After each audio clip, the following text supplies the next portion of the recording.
Assim nos acolhe e saúda a palavra de 1 Coríntios 1,18. Certamente a mensagem da morte de Cristo é loucura para os que se perdem, mas para nós que somos salvos é o poder de Deus. Com essa palavra, eu desejo a todos vocês um abençoado culto de Sexta-feira Santa. Bom dia e sejam bem-vindos. Que bom que você veio para receber a palavra de Deus nesse dia tão especial e também o seu sacramento. Vamos tomar assento e assim com o grupo de flautas entoar o hino, o primeiro hino, Ó bem cego andei.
E assim nos reunimos em nome e na presença de Deus, o Pai, o Filho e o Espírito Santo. Amém. Convido a fecharmos os olhos para ter um momento de oração. Senhor, nesta Sexta-feira Santa, nos colocamos em silêncio diante da Tua cruz. Reconhecemos que precisamos voltar a Ti, sedentos por cura e misericórdia. Como o salmista, clamamos: meu Deus, por que me abandonaste? E lembramos que o teu Filho inocente foi contado entre os malfeitores. Ele sofreu, chorou, obedeceu até a morte, e a sua entrega abriu para nós o caminho da salvação. Jesus, nosso sumo sacerdote, tua cruz é para nós amor em ação. Tua dor é para nós redenção. Reconciliaste-nos com o Pai. Ensina-nos agora a viver como pessoas reconciliadas, que estendem esse amor e perdão às pessoas que estão à sua volta. Fica conosco neste dia de lembranças da tua morte. Sê nossa luz, mesmo no silêncio da sepultura. Esperamos por ti, para vivermos contigo em teu reino eterno. Amém. Convido a ouvirmos as leituras bíblicas desta manhã, primeiramente Lucas 23, o Evangelho Lucas 23, versículos 33 a 43. Quem então vai nos dirigir? O Richard, a leitura. Pode dizer a página da Bíblia da Igreja? Quem achou aí? 47.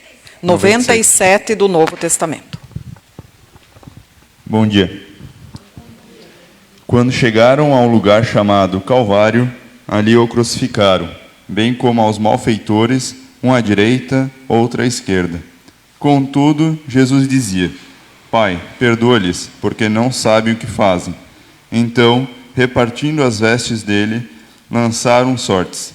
O povo estava ali e a tudo observava. Também as autoridades zombavam e diziam: salvou os outros, a si mesmo se salve, se é, de fato, o Cristo de Deus, o escolhido. Igualmente, os soldados o escarneciam e aproximando-se, trouxeram-lhe vinagre, dizendo: se tu és o rei dos judeus, salva-te a ti mesmo. Também sobre ele estava epígrafe em letras gregas, romanas e hebraicas: este é o rei dos judeus. Um dos malfeitores crucificados blasfemava contra ele, dizendo: não és tu o Cristo? Salva-te a ti mesmo e a nós também. Respondendo-lhe, porém, o outro repreendeu, dizendo: nem ao menos temes a Deus, estando sob igual sentença? Nós, na verdade, com justiça, porque recebemos o castigo que os nossos atos merecem. Mas este nenhum mal fez. E acrescentou: Jesus, lembra-te de mim quando vieres no teu reino. Jesus lhe respondeu: em verdade te digo que hoje estarás comigo no paraíso. Já era quase a hora sexta, e escurecendo-se o sol, houve trevas sobre toda a terra até a hora nona. E rasgou-se mesmo pelo meio o véu do santuário. Então Jesus clamou em alta voz: Pai, nas tuas mãos entrego o meu espírito. E dito isto, expirou. Vendo o centurião o que tinha acontecido, deu glória a Deus, dizendo: verdadeiramente este homem era justo. E todas as multidões reunidas para este espetáculo, vendo o que havia acontecido, retiraram-se a lamentar, batendo nos peitos. Entretanto, todos os conhecidos de Jesus e as mulheres que o tinham seguido desde a Galileia permaneceram e contemplar de longe essas coisas. Até aqui a palavra. Jesus é aquele que pode dizer: em verdade te digo que hoje estarás comigo no paraíso. Lâmpada para os nossos pés e luz para o nosso caminho é a palavra do Senhor. Agora seguimos ouvindo a palavra, Hebreus 4, 14 a 16 e o capítulo 5, os versículos 7 a 9. A Irani nos dirige. Página 235 do Novo Testamento. Tendo, pois, Jesus, o Filho de Deus, como grande sumo sacerdote que penetrou os céus, conservemos firmes a nossa confissão, porque não temos sumo sacerdote que não possa compadecer-se das nossas fraquezas. Antes foi ele tentado em todas as coisas, a nossa semelhança, mas sem pecado. Acheguemo-nos, portanto, confiadamente junto ao trono da graça, a fim de recebermos misericórdia e acharmos graça para socorro em ocasião oportuna. Ele, Jesus, nos dias da sua carne, tendo oferecido com forte clamor e lágrimas, orações e súplicas, a quem o podia livrar da morte, e tendo sido ouvido por causa da sua piedade, embora sendo filho, aprendeu a obediência pelas coisas que sofreu, e, tendo sido aperfeiçoado, tornou-se o autor da salvação eterna para todos os que lhe obedecem. Então, que essa palavra também seja luz para a nossa vida e o nosso caminho. Nos preparando para a pregação, cantemos o próximo hino. Estou pronto, Senhor, para ouvir-te falar.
Graça e paz. Aqueles que querem acompanhar a leitura bíblica, profeta Oséias, capítulo 5, o versículo 15, Bíblia da Igreja, página 777, bem no finalzinho da página, 5, versículo 15, aí logo em seguida, na outra página, começa o capítulo 6, versículos 1 a 6. Texto indicado para essa manhã, sexta-feira santa, dia que lembramos a morte de Jesus, um texto aqui do Antigo Testamento. O profeta Oséias é um dos profetas que quem lê a Bíblia se impressiona, porque logo no início da Bíblia ele recebeu uma missão de Deus para o seu casamento. Se vocês querem saber com quem Oséias casou, leiam lá no início do profeta Oséias em casa. Oséias foi um profeta que atuou no período do ano 720, 750, período em que a Síria tentava dominar Israel e Judá. Israel, as 10 tribos que saíram do Êxodo, haviam se instalado no reino do norte, Israel. Tinha Efraim como a principal tribo e haviam se afastado da comunhão com Deus. A tribo do sul, de Benjamim e Judá, eles ainda tinham uma caminhada com Deus. Mas o profeta Oséias vem e diz que eles vão pelo mesmo caminho que foi a tribo de Israel, se eles não endireitarem os seus caminhos e se arrependerem e voltarem para Deus. Oséias foi chamado para convocar o povo ao arrependimento e à volta para Deus. Por isso, o casamento dele com uma pessoa muito especial, que representava esta situação. Deus como sendo aquele que é fiel, e o povo como aquele que é infiel. E o seu casamento comunicava isso aos olhos vistos. Vamos ouvir então o trecho de hoje, de Oséias 15, 6, 1 a 6. A segunda parte do versículo 15, começando. Mais ou menos no meio ali, diz assim: estando eles angustiados, cedo me buscarão. Estando eles angustiados, cedo me buscarão, dizendo, 6:1, vinde, tornemos para o Senhor, porque Ele nos despedaçou e nos sarará. Fez a ferida e a ligará. Depois de 2 dias, nos revigorará. Ao 3º dia, nos levantará. E viveremos diante dele. Conheçamos e prossigamos em conhecer ao Senhor. Como a alva, a sua vinda é certa. E ele descerá sobre nós como a chuva, como chuva serródia, que rega a terra. Que te farei, ó Efraim? Que te farei, ó Judá? Porque o vosso amor é como a nuvem da manhã, e como o orvalho da madrugada, que cedo passa. Por isso, os abati por meio dos profetas, pela palavra da minha boca. Os matei, e os meus juízos sairão como a luz.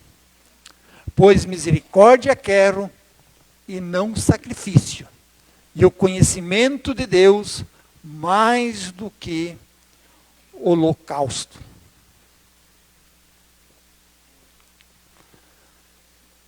Nesse contexto, onde o povo de Deus que se afastou da comunhão é chamado a voltar, o profeta começa aqui dizendo que a queda,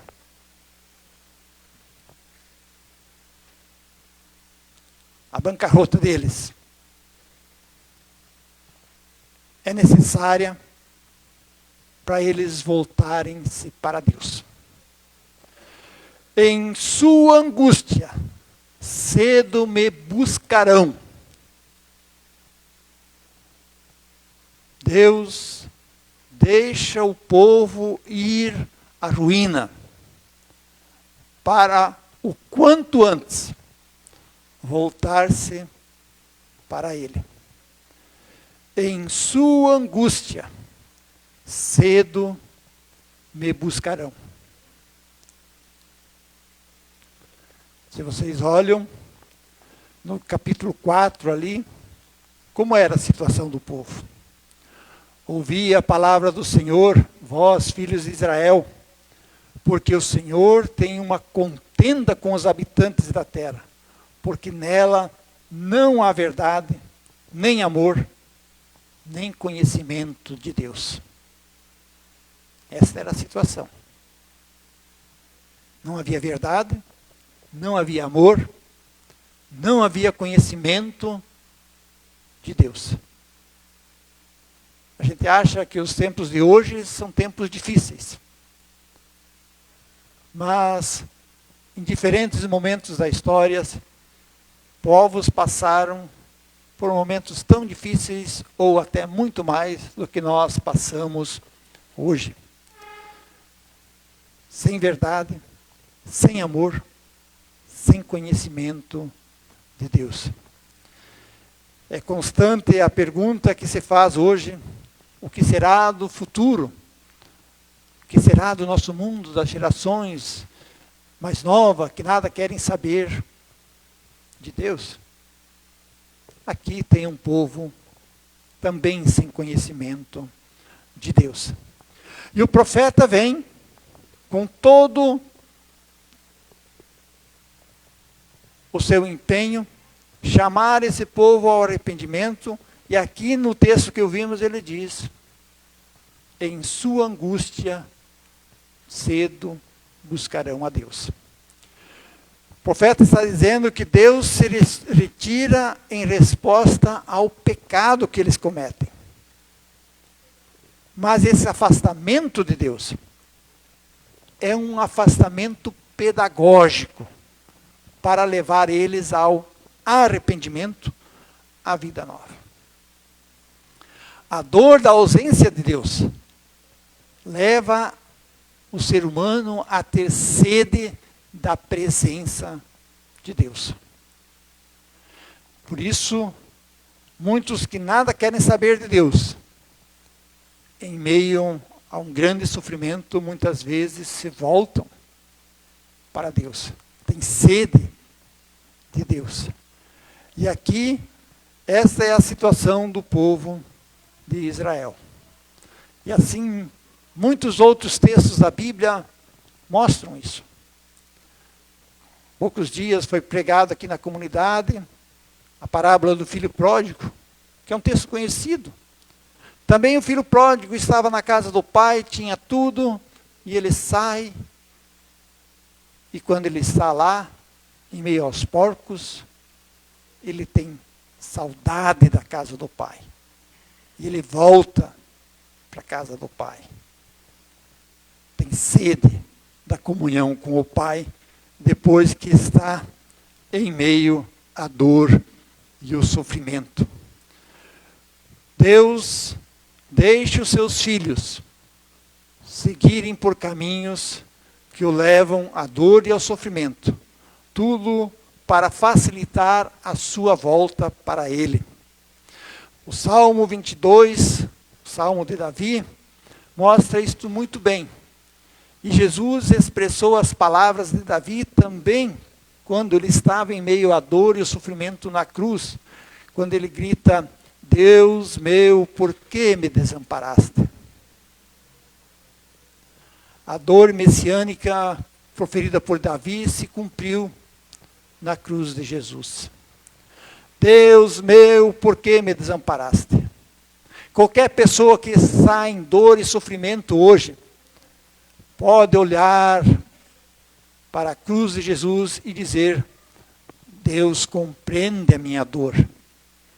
Porque ele também, em meio à dor, gritou: Deus meu, por que me desamparaste? E para a gente entender bem essa palavra, eu gosto sempre de dizer, quando a gente fala de Jesus como Deus entre nós, a gente tem que lembrar que ele é 100% humano e 100% divino. E aqui quem grita a Deus: Deus meu, meu, por que me desamparaste? É o Jesus representando a nossa humanidade. É o Jesus nascido da Maria em carne. Mas este Deus que compreende a nossa dor e demonstra isso para nós na cruz de Cristo, Ele também é o Deus que pode nos sarar. E isto diz o profeta Oséias também aqui já no capítulo 6, versículo 1 a 13. Ele nos despedaçou, mas Ele nos sarará. Ele nos despedaçou, mas Ele sarará. Infeliz daquele e daquela que está espedaçado e aí não conhece o caminho da cura. Oséias aponta para o povo de Deus, que eles estão nesta situação, mas o único que pode tirá-los desta situação é o próprio Deus. Por isso ele diz, Ele nos despedaçou, mas Ele nos sarará. O povo reconhece a necessidade de voltar para Deus. Restauração vem da mesma mão que permitiu a dor. Ouvimos no texto da leitura bíblica que a Irani nos leu, que Jesus, com lágrimas e obediente, se torna o canal da nossa cura, o canal da nossa salvação. O mesmo Jesus que grita na cruz, Deus meu, por que me desamparaste? Na carta aos Hebreus nos é apresentado como aquele que foi obediente em meio ao sofrimento, mas superou não só o sofrimento, como a própria morte, nos dando a esperança da vida eterna, nos dando a esperança da vitória sobre a morte, apresentando-se agora como sumo sacerdote, como aquele que intermedia a nossa relação com o próprio Deus. A verdadeira restauração exige arrependimento, confiança na graça curadora. O Deus que vem com graça, diz o profeta, a sua vinda é certa como a alva. Deus vem para curar. Ele vem para restaurar, assim como a alva, assim como o amanhecer do dia. É certo que Ele vem. Assim também a vinda do Senhor. Não há de falhar, diz Oséias ao povo de Israel. Sua presença traz vida como a chuva seródia. A chuva seródia é aquela chuva esperada, necessária para a natureza poder surgir. E aquela chuva seródia é aquela chuva esperada, mas que às vezes já está quase passando da hora. Mas aí ela vem na hora certa e tudo floresce. Assim o profeta compara a vinda de Deus para aqueles que clamam e buscam pelo seu socorro. A sua vinda é certa como a alva, a sua presença traz vida como a chuva seródia, diz ele no capítulo 6, versículo 13. Assim, mesmo em meio à queda, temos acesso a um Deus que se aproxima com compaixão. Mesmo o povo de Israel, que nada sabia ainda de Jesus, tinha em seu meio os profetas, que lembravam que eles tinham acesso a Deus, porque Ele se aproxima do seu povo com compaixão, porque Ele quer ganhar o coração do ser humano. Nós, muito melhor do que o povo de Israel, temos agora Jesus Cristo. A certeza da presença de Deus entre nós. O sacrifício que Deus deseja dos seus, o profeta diz no versículo 6, capítulo 6, versículo 6. Quero misericórdia e não sacrifício. Quero misericórdia e não sacrifício. É isso que Deus quer dos seus filhos quando eles se arrependem e se voltam em confiança para Ele. Um coração misericordioso. Deus se agrada daqueles que se compadecem. Deus não quer rituais religiosos. Deus não quer pessoas cristãs orgulhosas. Deus quer pessoas humildes de coração misericordioso, que se compadecem da dor e do sofrimento da vida humana, assim como Deus o faz. Quem esteve no culto ontem à noite, ouviu que Jesus Cristo, na sua misericórdia, não afastou ninguém da sua ceia. Inclusive manteve o traidor na hora de distribuir o pão. Manteve Pedro, aquele que negou. Porque o seu coração é misericordioso. E o coração misericordioso de Deus quer que cada um faça o mesmo com o seu semelhante. Deus busca corações fiéis, quebrantados, arrependidos. Na cruz de Jesus, aquele que ofereceu o único sacrifício que agrada a Deus, porque Ele deu a sua própria vida em obediência a Deus. Na cruz de Jesus, temos o perfeito e aceitável sacrifício de Deus. E na cruz de Jesus, nós vemos esse Deus misericordioso agindo. O nosso paramento ali tem as 3 cruzes, mostrando Jesus como aquele que é o centro, à sua direita e à sua esquerda, os 2 malfeitores. Aqueles que desprezam a Jesus e aqueles que clamam por Ele. Quando vieres no teu reino, lembra-te de mim, Senhor. Este deve ser o nosso clamor em meio às angústias, às incertezas, os sofrimentos desta vida. Senhor, lembra-te de mim. Deus se agrada com aqueles que clamam e buscam o seu socorro. Por isso, confiança no Senhor é o que Deus deseja para cada um de nós nesta Sexta-feira Santa. E a sua cruz, nesta Sexta-feira Santa, também nos comunica isto, com a presença dos 2 malfeitores, como nós ouvimos na leitura que o Richard nos dirigiu.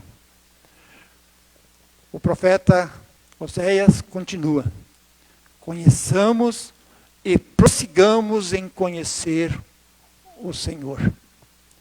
Sexta-feira Santa nos lembra que o conhecimento de Deus é necessário e que nós precisamos prosseguir nesse conhecimento. Por isso estamos nós aqui em culto. Por isso a comunidade se reúne em grupos durante a semana. Por isso a comunidade faz estudo bíblico, reunião de mulheres, de homens, de jovens, para que nós prossigamos no conhecimento do Senhor. Ninguém conhece o Senhor na sua integridade. Porque o ser humano não conhece a sua própria situação em sua integridade. E cada nova situação, o ser humano irá conhecer um outro aspecto da presença de Deus. O verdadeiro conhecimento de Deus para nós está em Jesus Cristo, o crucificado e ressurreto.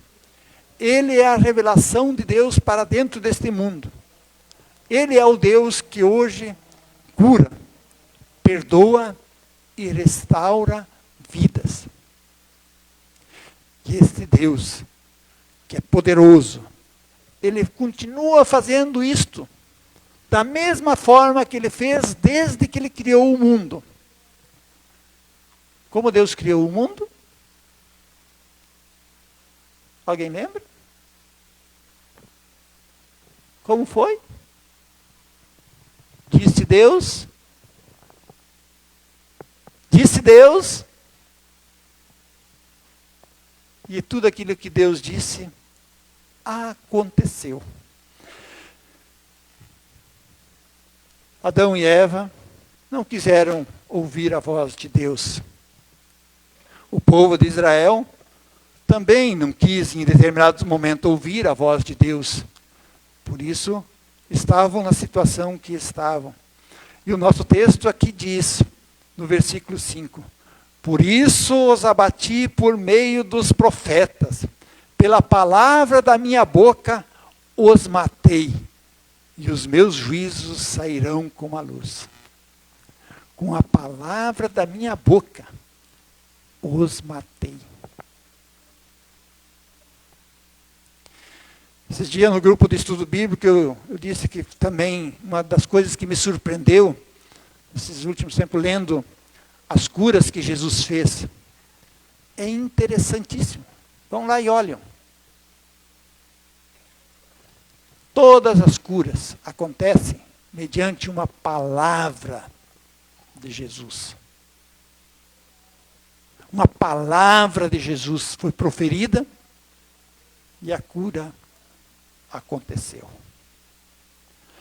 Deus escolheu assim mostrar o seu poder entre nós com a sua palavra. A palavra que é capaz de abater, matar, mas também perdoar, restaurar, fazer um recomeço. E isso nos é demonstrado de forma viva e concreta em Jesus Cristo, que viveu entre nós. Por isso, hoje, na Sexta-feira Santa, essa palavra nos convida a cada um de nós refletir. Temos nós também caído? No que Deus está esperando que a gente se volte para Ele?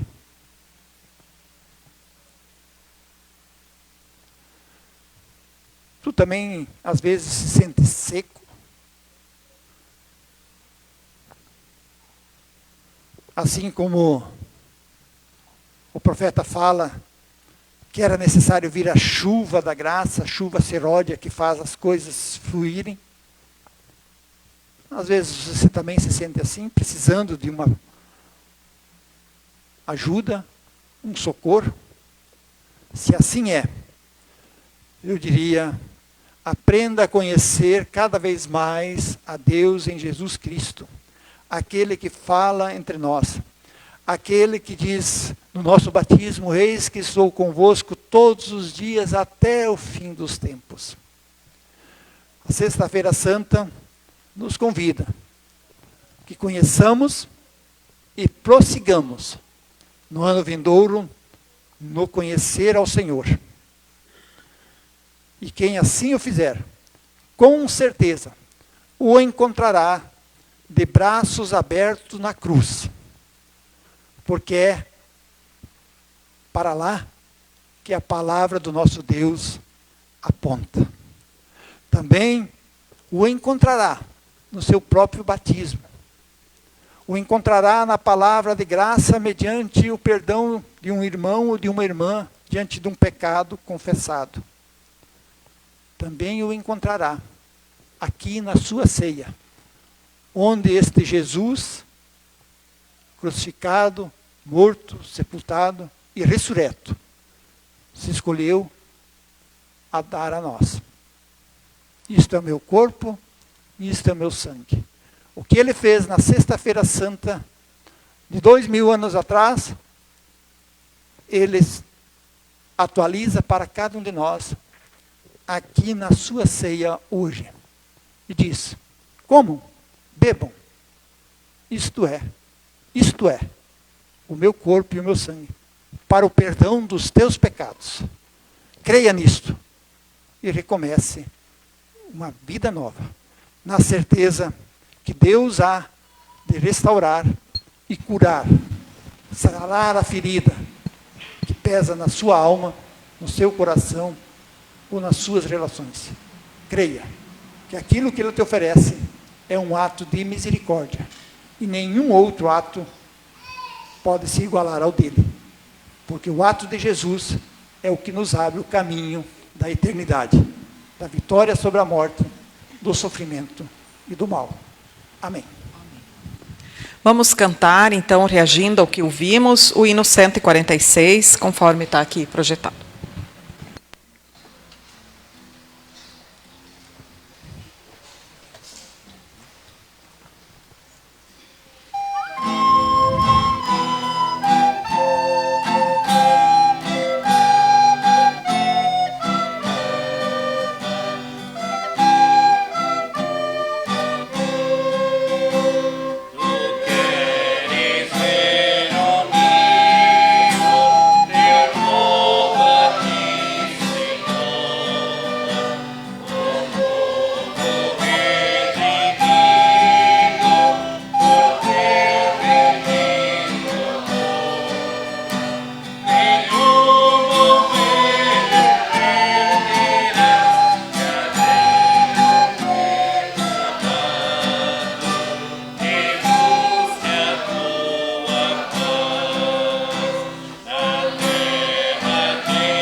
Estão nos preparando agora, esse povo extraviado que somos nós, como diz o hino, para receber a dádiva de Jesus, a sua ceia.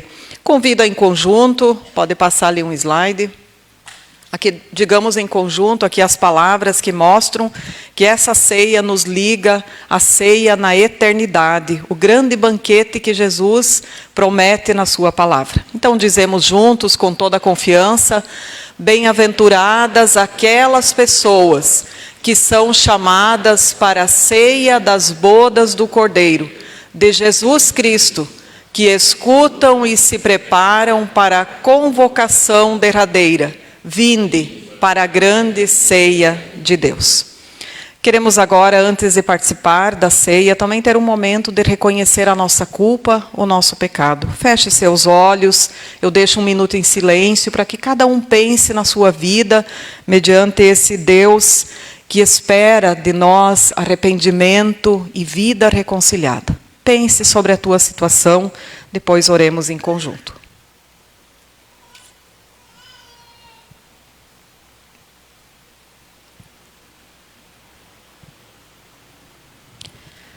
Senhor nosso Deus, reconhecemos que muitas vezes, ou na maioria das vezes, te deixamos de lado. Vivemos na pressa, nas distrações, buscando tantas coisas e esquecemos de Ti. Confessamos que nos aproximamos da Tua mesa tantas vezes com o coração dividido, cheio de preocupações, mas vazios de arrependimento. Perdoa-nos, Senhor, pelo que fizemos, pelo que deixamos de fazer e por não vivermos como Teu povo. Tem misericórdia de nós, renova-nos pela Tua graça e prepara-nos hoje para receber o pão e o cálice com fé, gratidão e reverência. Tem misericórdia de nós e nos perdoa por amor de Jesus Cristo. Amém. Assim nos diz Jesus Cristo, os sãos não precisam de médico, mas sim os doentes. Não vim chamar justos, mas pecadores ao arrependimento. A ceia, como ouvimos na pregação, não é para justos, santos, mas para pessoas que precisam do Senhor Jesus como seu Salvador. Convido a quem pode a colocar-se em pé, dê a mão a uma pessoa que está ao seu lado, e vamos em conjunto orar a oração que o próprio Jesus nos ensinou. Pai nosso que estás no céu, santificado seja o teu nome. Venha o teu reino. Seja feita a tua vontade, assim na terra como no céu.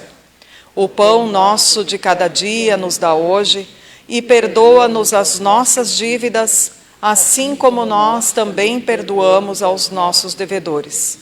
E não nos deixes cair em tentação, mas livra-nos do mal. Pois teu é o reino, o poder e a glória para sempre. Amém. Entoemos pedindo também a misericórdia de Jesus, ó Jesus Cordeiro. Ó Jesus Cordeiro.